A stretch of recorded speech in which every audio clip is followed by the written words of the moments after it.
मेरा सांस बुरी तरह से उखाड़ हुआ था। मैं मुश्किल से कांपते हुए मुंह पर हाथ रख अलमारी में छुपकर कमरे का मंजर देख रही थी। मेरा दिल इस कदर तेजी से धड़क रहा था कि मैं दिल की धड़कनों की आवाज अपने कानों तक सुन सकती थी। वह मर्द बाहर ही खड़ा था। वह कभी बिस्तर के नीचे देखता तो कभी दीवार में लगी अलमारी खोलकर मुझे ढूंढ रहा था। उसके चेहरे पर एक मुस्कुराहट फैली हुई थी। मुझे विश्वास था कि अब वह अलमारी की तरफ ही आएगा जहां मैं छुपी हुई थी, और वही हुआ।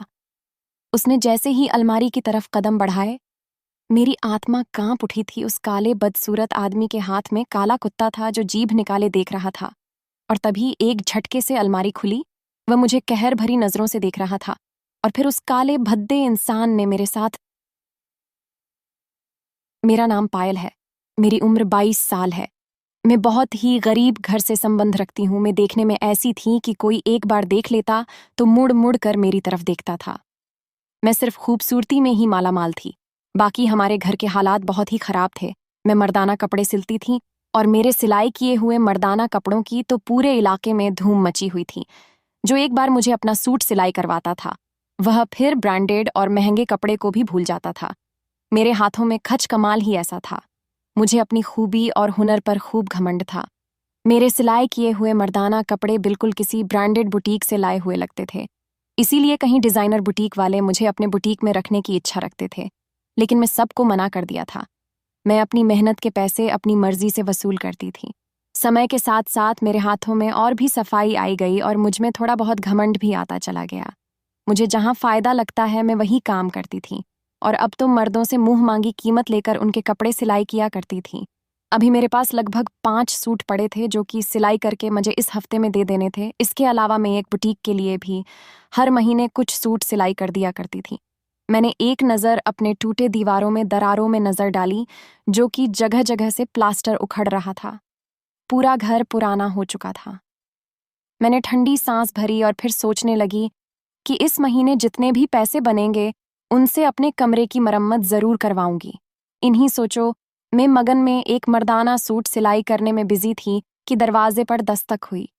मैंने अपनी छोटी बहन को आवाज दी कि जाकर दरवाजे पर देखो, मगर तभी मेरी माँ उठी और दरवाजा खोलने के लिए चली गई। ना जाने दरवाजे पर कौन था। एक पल को तो बिल्कुल ही खामोशी छा चकी थी। मैं कपड़े सिलाई करने में बिजी थी कि तभी मुझे कमरे में एक भारी भरकम कदमों की आवाज सुनाई दी। वह कदमों की आवाज सुनकर मैं फौरन नजरें उठाकर दरवाजे की तरफ देखा। एक पल को सामने खड़े आदमी को देखकर मैं सहम गई थी। सामने एक आदमी खड़ा हुआ था। उसका कद शायद 6 फीट से भी ऊपर का मालूम होता था। वह बहुत ही मोटा, काला और भद्दा था। इस कदर काली रंगत का मालिक था कि मुझे तो दिमाग में पहला ख्याल यही आया कि ये कोई अफ्रीका का काला हबसी है जो यहाँ आ गया है। उसके मोटे मोटे भद्दे से नाक नक्श और काली रंगत। फिर उस पर उस इंसान की वह अजीब सी मुस्कुराहट देखकर सबसे पहले मुझे अपने दुपट्टे का ख्याल आया था, जो मैंने गर्मी और घुटन की वजह से उतरकर साइड पर रख दिया था। मेरे लिए वह इंसान बिल्कुल अजनबी था। उस इंसान का यहाँ क्या काम था? मैं तो उसे जानती भी नहीं थी। यह कोई हमारा रिश्तेदार नहीं था, फिर भी हमारे घर क्यों आया था?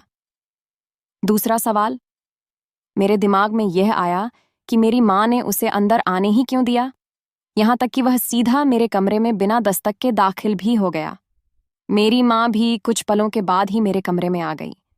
मैं सावलिया नजरों से अपनी माँ को देखा, और माँ ने मेरी तरफ देखा। तभी माँ बोली कि ये कह रहे हैं तुमसे सिलाई के बारे में बात करनी है। मुझे अचंबा हुआ था, मगर शायद वह भी मेरा कोई ग्राहक ही था जो मुझे अपना सूट सिलाई करवाना चाहता था। यही सोचकर मैंने उसे बिठाया तो उसने बगैर किसी लाग लपेट के अपनी बात कहानी शुरू की। टूटी फूटी हिंदी में बात कर रहा था कि उसे मेरे सिलाई किए हुए मर्दाना कपड़े बहुत पसंद आए हैं। उसके बाद वह जो बोला उसे सुनकर मेरे होश उड़ गए थे। वह कहने लगा, मेरा नाम एलम है। मैंने आपके सिलाई किए कपड़े एक बुटीक से खरीदी थी, और बड़ी मुश्किल से उस बुटीक से आपका एड्रेस लेकर यहाँ पहुंचा हूं। मैं चाहता हूं आप मेरे साथ दुबई चले। वहां ऐसे डिजाइनर कपड़ों की बहुत मांग होती है। हाल में ही बड़ी ब्रांच का उद्घाटन हुआ है। मैं वहां आपके लिए बात भी कर ली है।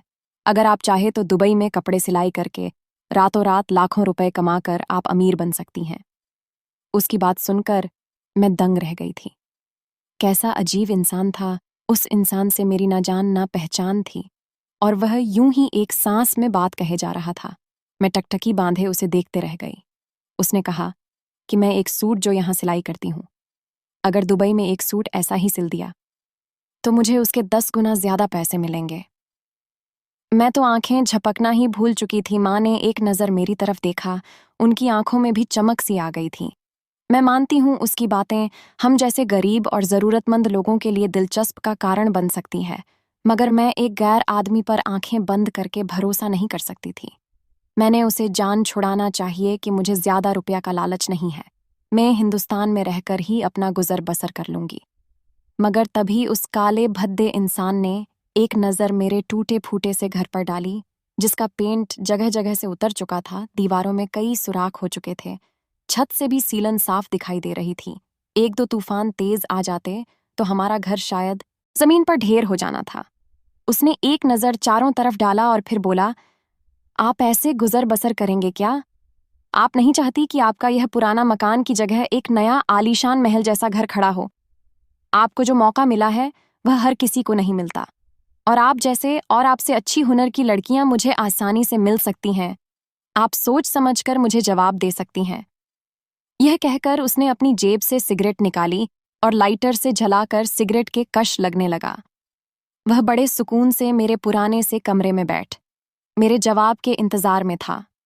मैं सोच में पड़ चुकी थी। बात तो उसकी ठीक थी, मैं कौन सा अनोखा काम जानती थी। यहाँ मुझसे अच्छी सिलाई वाली दुनिया भरी पड़ी है और ये मौका बार बार भी नहीं मिलता। मुझे आगे तो बढ़ना था। मैं अपने घर की एक अकेली कमाने वाली थी। पापा मेरे मर चुके थे, बहन भाई सब छोटे थे। खर्च और बढ़ती महंगाई ने कमर तोड़ कर रख दी थी। मैं हिंदुस्तान में रहकर जी तोड़ मेहनत भी कर लेती तो 2000 से ऊपर सिलाई के पैसे नहीं ले सकती थी, लेकिन दुबई के दिरहम थे। मेरे पास ज्यादा पैसा कमाने का मौका बार बार नहीं आ सकता था। मैं अभी यही सोच रही थी, इससे पहले कि मैं कुछ और कहती, उस इंसान ने अपनी जेब से चेक निकाला और मेरी माँ की तरफ बढ़ा दिया। कहने लगा, यह एक मामूली सा एडवांस है। अगर आप मेरी ऑफर को स्वीकार कर लें तो मैं आपको इससे 2 गुना पैसे और दूंगा, ताकि आप अपना घर अच्छी तरह से मरम्मत करवा सकें। मेरी माँ जब चेक देखा तो एक पल को मेरी माँ के हाथ कांप उठे थे। उन्होंने खुद को संभालते हुए अपने सूखे होठों पर जवान फेरी और चेक मेरी तरफ बढ़ा दिया। चेक पर लिखा। पैसे देखकर तो मैं भी हैरान हो चुकी थी। चेक पर तो 10 लाख रकम थी। मैं बड़ी हैरान रह गई थी। उस इंसान ने तो मुझे अभी से ही 10 लाख दे दिए थे। मेरे दिल में लालच जाग उठा था। मेरी माँ का भी कुछ ऐसा ही हाल था। मुझे लगा शायद यही आखिरी मौका हो अपनी किस्मत संवारने का। मुझसे पहले ही मेरी माँ बोली कि मेरी बेटी दुबई जरूर जाएगी, आप बस उसके जाने के इंतजाम कर दें। माँ की जल्दबाजी पर मैं हैरान हो चुकी थी। वह इंसान तो खुशी से फूले नहीं समा रहा था। वह वहां से बाकी के मामले तय करने के लिए जा चुका था। जबकि मैं माँ को देखने लगी। मेरे हाथ में बैठे बैठे 10 लाख रुपए आ चुके थे, मगर वह इंसान इतनी बड़ी रकम हम लोगों को क्यों देकर गया था? इतनी रकम तो मैं जिंदगी में पहली बार देखी थी। पापा के मरने के बाद अपनी दोनों बहनों और छोटे भाई की जिम्मेदारी मुझ पर आ चुकी थी। मैंने ज्यादा पढ़ाई तो नहीं की थी, मगर भगवान ने मुझे यह हुनर दे रखा था कि मैं बहुत ही अच्छे कपड़े सिलाई कर लिया करती थी। मैं गरीब थी, इतना ही कमा पाती थी कि महीने के आखिर में अपने बहन भाइयों की पढ़ाई का खर्चा और बाकी घर का सौदा खरीद पाती थी। बाकी की इच्छाएं तो मैं जैसे बरसों पहले ही दिल में दफन कर ली थी। मगर अब जब यह दुबई जाने की ऑफर सुनी तो मेरी खुशी की कोई हद न रही थी। मेरी माँ मुझे दुबई भेजने के लिए तैयार हो गई थी। कहने लगी, हमारे हालात बदल जाएंगे। मेरी माँ तो वैसे भी थोड़ा लालची टाइप की थी, या फिर तंगी सहते सहते वह थक चुकी थी। मेरा दिल अभी भी अंदर से थोड़ा डर का शिकार था, मगर अपने बहन भाइयों के अच्छे फ्यूचर के लिए और अपनी माँ की सारी इच्छाओं को पूरा करने के लिए मुझे ये कुर्बानी देनी पड़ेगी, और मैं दुबई जाने के लिए हामी भर ली। कुछ ही हफ्तों में तमाम ज़रूरी कागजात तैयार कर लिए गए। वह काला सा इंसान, जिसका नाम उसने एडी बताया था, कई बार घर आकर मुझे ज़रूरी कागजात पर साइन ले चुका था। मुझे पढ़ना तो नहीं आता था, लेकिन बस अपना नाम लिखना जानती थी। उसने कहा, 2 साल का कॉन्ट्रैक्ट है। 2 साल से पहले ना तुम हिंदुस्तान वापस आ सकती हो, ना ही कहीं और किसी जगह कम कर सकती हो। मेरे सामने कॉन्ट्रैक्ट पेपर के साथ 15 लाख का चेक और भी रखा हुआ था, इसलिए बिना सोचे समझे में साइन कर दिए। कुछ ही दिनों में मेरा वीज़ा टिकट सब कुछ बन चुका था। और फिर मैं अपनी माँ और बहन भाइयों को छोड़कर दुबई के लिए रवाना हो गई। एडी मेरे साथ ही जा रहा था। मैं देखने में बहुत ही खूबसूरत थी। उस इंसान के साथ प्लेन में बैठे मुझे अजीब सा लग रहा था। वह एकदम काला और मैं सफ़ेद रंगत की मालिक। ना जाने क्यों मुझे वह आदमी एक आंख नहीं भया था, बल्कि ऐसा था जैसे देखकर इंसान नजरें बदल ले मुझे। इंसान के इतने बड़ेपन से घिन आ रही थी, लेकिन मैं सब कुछ पैसे के लिए कर रही थी, इसलिए मजबूरन मुझे उसका साथ देना पड़ रहा था। इस सफ़र के दौरान मैंने उसे एक बार भी कोई बातचीत नहीं की।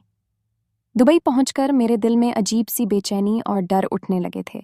न जाने अब यहाँ आगे मेरे साथ क्या होने वाला था। मेरे दिल में अजीबो-गरीब से वसवसे उठा रहे थे। मैंने एक नज़र उस आदमी पर डाली जो मुझे ही घूर रहा था। उसकी आंखों में कुछ ऐसी चुभन थी कि मैं ज्यादा देर तक उसकी आंखों में देख ना पाई। दुबई पहुंचने के बाद उसने मुझे गाड़ी में बिठाया और फिर एक फ्लैट पर ले आया। मैं फ्लैट में दाखिल हुई तो यह देखकर हैरान रह गई कि वह फ्लैट तो बिल्कुल छोटी सी बुटीक जैसा लग रहा था। वहां पर मर्दाना कपड़े सिलाई करने के लिए हर चीज मौजूद थी। वहां के ऐसो आराम देखकर एक पल के लिए मैं हैरान रह गई थी। मैंने तो सपने में भी ऐसा आलीशान फ्लैट नहीं देखा था और ना ही सोचा था कि कभी दुबई आऊंगी।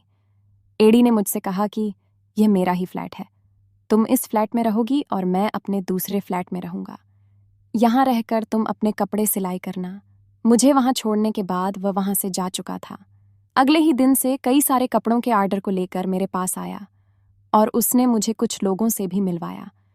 मुझे वहां की भाषा नहीं आती थी, इसलिए जो भी इंसान मेरे घर आता वह एडी से बात करता।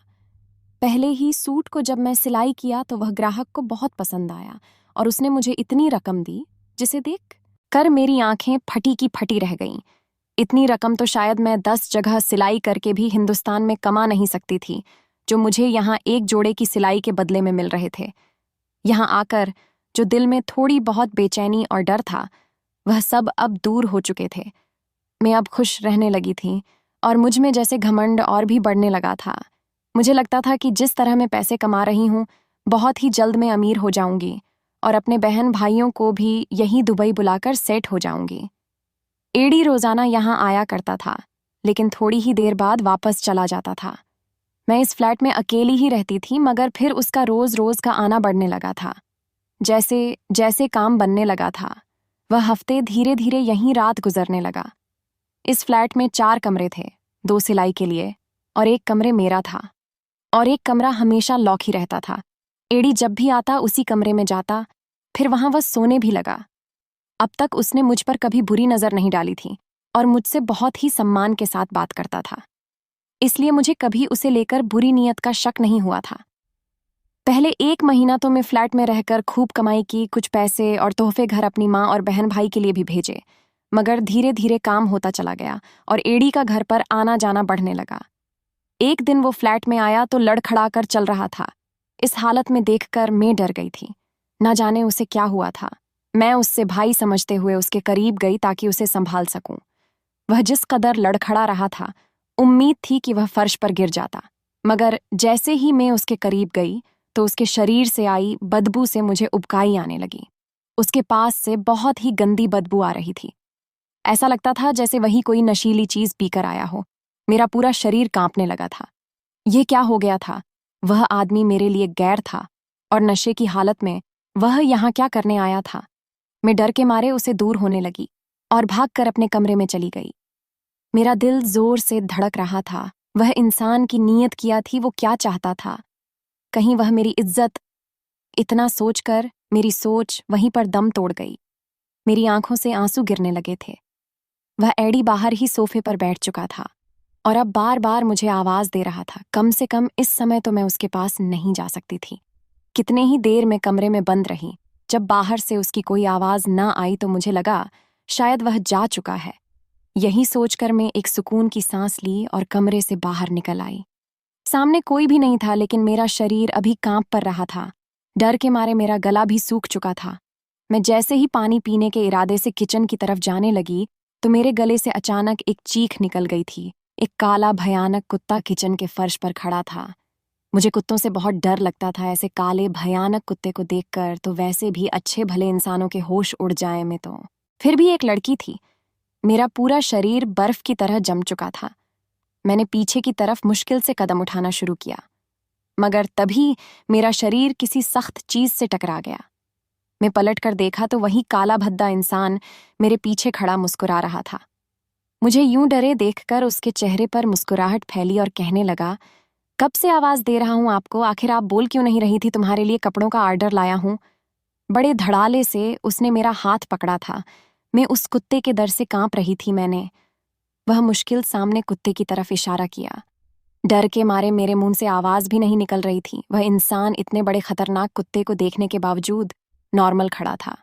मैं कौपती हुई आवाज में बोली, वह कुत्ता, उसे मारो। मगर उसका कहाँ बुलंद हुआ। उसका हर एक अंदाज मुझे चौंक रहा था। उसने मेरे सिलाई वाली मेज पर मुझे बिठाया और फिर बड़े आराम से उस कुत्ते के पास जाकर उसे अपने गोद में उठा लिया। वह इंसान मेरे पास चलता हुआ आने लगा तो मैं डर के मारे चिल्लाने लगी। मुझे लगा शायद डर से आज मेरी मौत ही हो जाएंगे। एडी कहने लगा, यह ब्लैक माइकल है, मेरा दोस्त है, मेरी जान है। मुझे इस कुत्ते से बहुत मोहब्बत है। वह मेरे पास आया और बोला, मुझे आज किसी इंसान की नहीं बल्कि अपने इस कुत्ते के कपड़े सिलाई करवाने हैं। तो मगर मेरे इस पालतू कुत्ते के कपड़े सिलाई करोगी तो तुम्हें मुंह मांगी रकम दूंगा। मैं तो उस कुत्ते को देखकर सांस लेना भूल गई थी। मैंने उसे इनकार कर दिया तो कहने लगा, तुम क्यों डर रही हो? ये पालतू है, तुम्हें कुछ नहीं करेगा। मैं तुम्हें सिलाई के 5 लाख दूंगा। 5 लाख सुनकर मैं खामोश हो गई। अभी कल ही मेरी माँ से मेरी बात हुई थी। मुझसे छोटी बहन का बहुत अच्छी जगह रिश्ता आया था, लेकिन वह शादी जल्दी मांग रहे थे। मेरी माँ ने मुझसे कहा कि मैं उन्हें जल्द से जल्द शादी के लिए पैसे भेजूं। मेरे लिए यह अच्छा मौका था। वह अभी भी नशे में मुझे बड़े गौर से देख रहा था और उस आदमी के हाथ में कुत्त भी उसी के जैसी रंगत का काला था। मैंने कहा, ठीक है, मैं सी दूंगी। मेरे शब्द डर के मारे कब कांप आ रहे थे, लेकिन मुझे पैसों की भी जरूरत थी, इसलिए मैंने हामी भर दी। फिर उसने उस कुत्ते को टेबल पर बिठा दिया। मैंने इंची टें उठाया और नाप लेने के लिए उसकी तरफ बढ़ी। मैंने कांपते हाथों के साथ मैंने उस कुत्ते का नाप लिया। उसके बाद एडी उस कुत्ते को लेकर अपने कमरे में चला गया। मैं डर के मारे वहीं की वहीं बैठी रह गई, लेकिन मैं नहीं जानती थी मेरी आजमाइशों का सिलसिला शुरू हो चुका है। रात को जब मैं अपने कमरे में सो रही थी तो मुझे यह महसूस हुआ कि जैसे कोई चीज मेरे शरीर के साथ लिपटी हुई है। जैसे ही मैंने आंखें खोली तो सांस लेना भूल गई थी। जैसे ही मैंने आंखें खोली तो सांस लेना भूल गई थी। वही काला कुत्ता मेरे शरीर को अपनी लपेटे में लिए हुए था। डर के मारे मैं चिल्ला भी नहीं पा रही थी, लेकिन फिर भी हिम्मत करके मैं चीख मारी थी। वह कुत्ता मुझसे पीछे हट गया। मैं मुश्किल से उठकर दरवाजे पर गई। सामने एडी खड़ा था। मैं बिना सोचे समझे ही उसके सीने लगकर फूट फूट कर रोने लगी। मुझे उस समय कुछ भी समझ नहीं आ रहा था। कुत्ते की डर की वजह से मेरी जान निकली हुई थी, लेकिन मैं नहीं जानती थी कि मैं किसी मुसीबत को दावत दे दी है। मेरे होश तो उसे समय उड़े जब उस आदमी की पकड़ मुझ पर मजबूत हुई। धीरे धीरे उसने अपनी बाहों का घेरा तंग किया था और अपने काले भद्दे से होंठ मेरी गर्दन पर रख दिए थे। मुझे ऐसा लगा जैसे करंट लगा हो। मैंने झटके से खुद को से आजाद किया, लेकिन वह मेरी तरफ कदम बढ़ने लगा। कहने लगा, अब समय आ गया है कि मैं तुम पर सारी सच्चाई खोल दूं। वह मेरे करीब आया और मुझे दोनों बाजू से पकड़ लिया और अपना काला चेहरा मेरे चेहरे के करीब किया और बोला कि तुमसे मुलाकात करने से पहले भी मैं तुम्हें देख चुका था। एक बार मैं बुटीक से कपड़े खरीद रहा था और मैंने उस समय तुम्हें बुटीक में ही देखा था। उस समय मुझे तो तुम्हारी सिलाई से कोई मतलब नहीं था, मुझे तो बस तुमसे मतलब था। तुम्हारे खूबसूरती को देखकर मैं अपने होश खो बैठा था और तुमसे मोहब्बत कर बैठा था। लेकिन मैं जानता था कि तुम जैसी खूबसूरत लड़की मुझ जैसे बदसूरत इंसान से कभी भी शादी नहीं करेगी, इसलिए मैंने तुम्हें पाने का दूसरा रास्ता अपनाया। कहते हैं मोहब्बत और जंग में सब जायज़ है, इसलिए मैंने यह रास्ता चुना।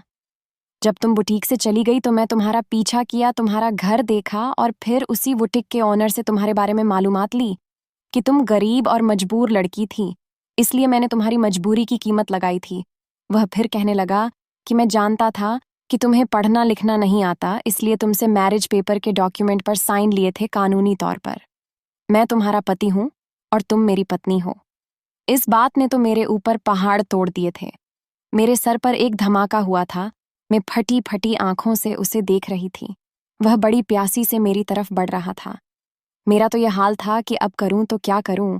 एक तो ना उसके जात और धर्म का पता था, ऊपर से इस कदर बदसूरत था कि मैं उसे आंख भरकर देख भी नहीं सकती थी। और वह कैसा घिनौना खेल मेरे साथ खेल चुका था।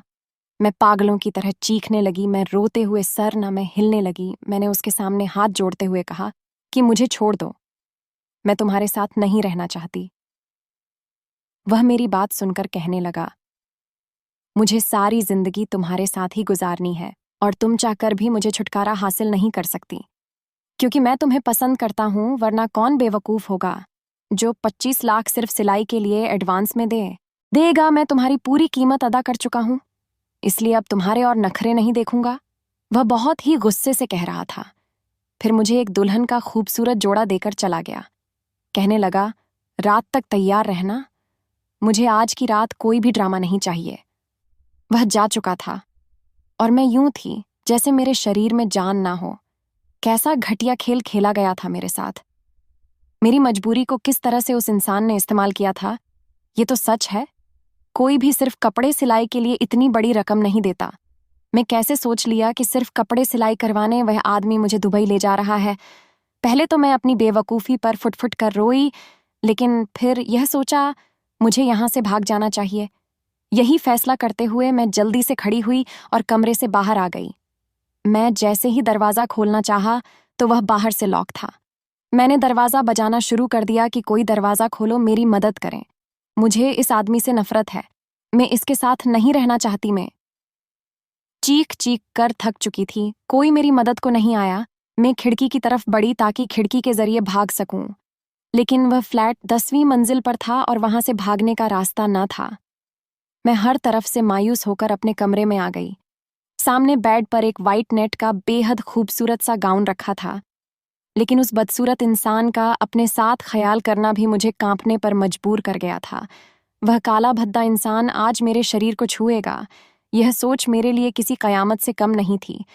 इसलिए मैंने खुद को एक अलमारी में छुपा लिया, क्योंकि रात हो चुकी थी।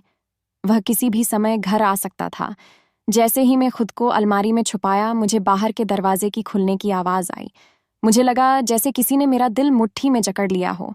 मैंने मुंह पर हाथ रखा और अलमारी में छुपकर कमरे का मंजर देख रही थी। मेरा दिल इस कदर तेजी से धड़क रहा था कि मैं दिल की धड़कनें अपने कानों तक सुन सकती थीं। वह आदमी बाहर ही खड़ा था। वह कभी बिस्तर के नीचे देखा तो कभी दीवार में लगी अलमारी खोलकर मुझे ढूंढ रहा था।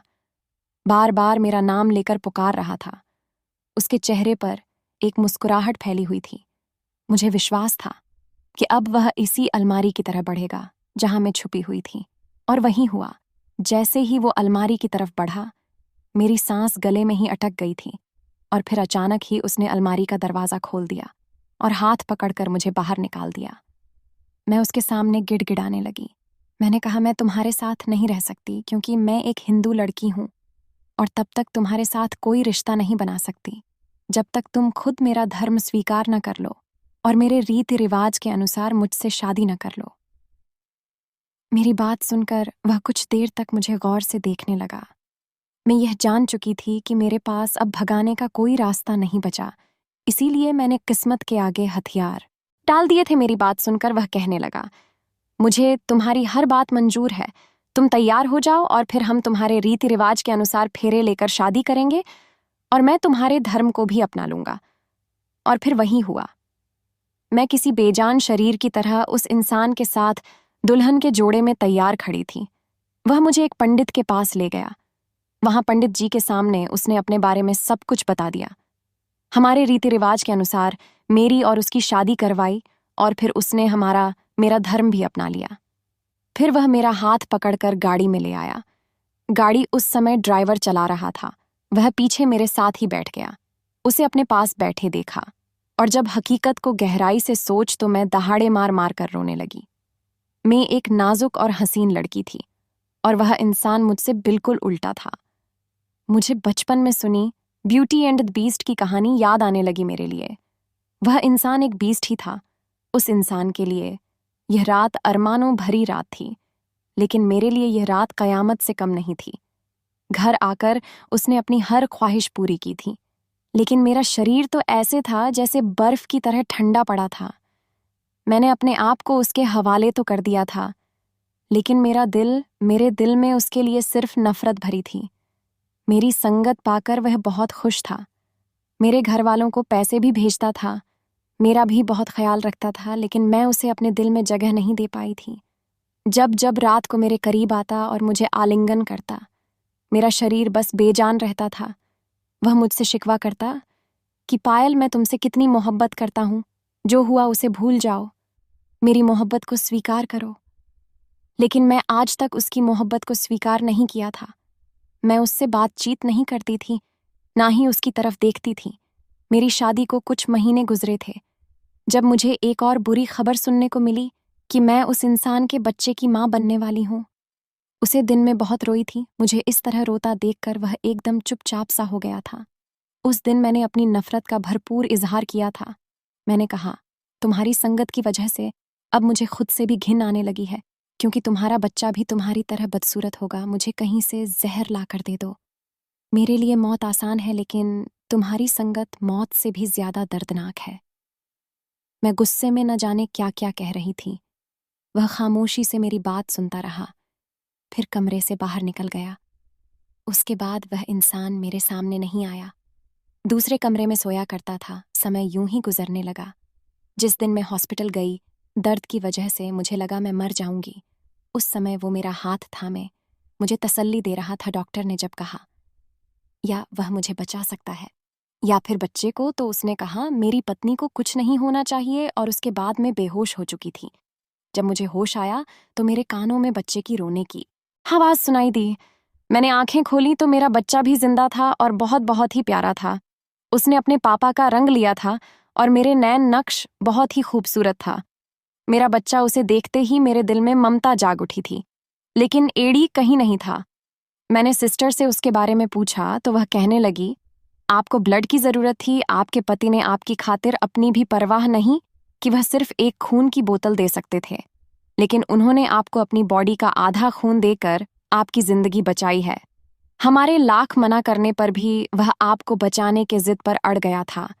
उस समय वह आईसीयू में है, और यह सुनकर पहली बार मेरा दिल उस इंसान के लिए तड़पता था। मैं फौरन से उठी। सिस्टर ने मुझे मना किया उठने के लिए, मैं नहीं मानी और आईसीयू में आ गई। वह बेड पर आंखें बंद किए लेट था।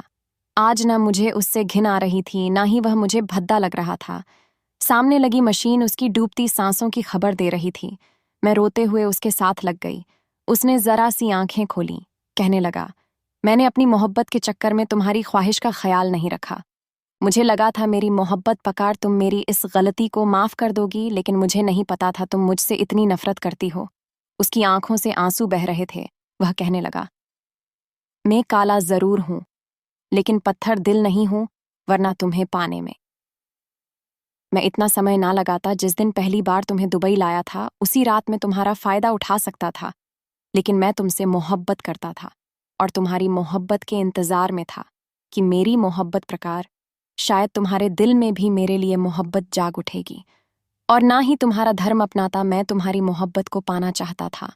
पत्नी बनकर जिंदगी को खूबसूरत बनाना चाहता था, इसलिए यह सब किया। मेरे पास पैसे की कोई कमी नहीं थी, बस मेरी शक्ल को देखकर लड़कियां मुझसे दूर भागती थीं। लेकिन मैंने अपनी जिंदगी देकर तुम्हारी जिंदगी बचाई है। मेरे मरने के बाद तुम आजाद हो जाओगे। बस तुमसे एक विनती है कि मेरे बच्चे का ध्यान रखना। मैंने कहा, मुझे तुमसे कोई शिकायत नहीं है। मैं तुम्हारा सिर्फ ऊपरी रंग रूप देखा, तुम्हारे अंदर की सुंदरता नहीं देखी। मुझे माफ कर दो, तुम्हें कुछ नहीं होगा। फिर कहीं से इस समय इसके कुछ दोस्त पहुंच गए और उसे ब्लड डोनेट कर दिया। उसकी जान बच गई। उस समय में मैंने ये जाना कि रंग रूप अहमियत नहीं रखते, बस इंसान का इंसान होना जरूरी है। आज मैं अपने पति के साथ खुशहाल जिंदगी गुजर रही हूँ। शायद जितनी मोहब्बत मुझे एडी से मिली, मुझे विश्वास नहीं है कि किसी और से मुझे इतनी मोहब्बत मिली होती। दोस्तों, वीडियो कैसा लगा कमेंट करके ज़रूर बताना। वीडियो को लाइक और चैनल सब्सक्राइब कर देना।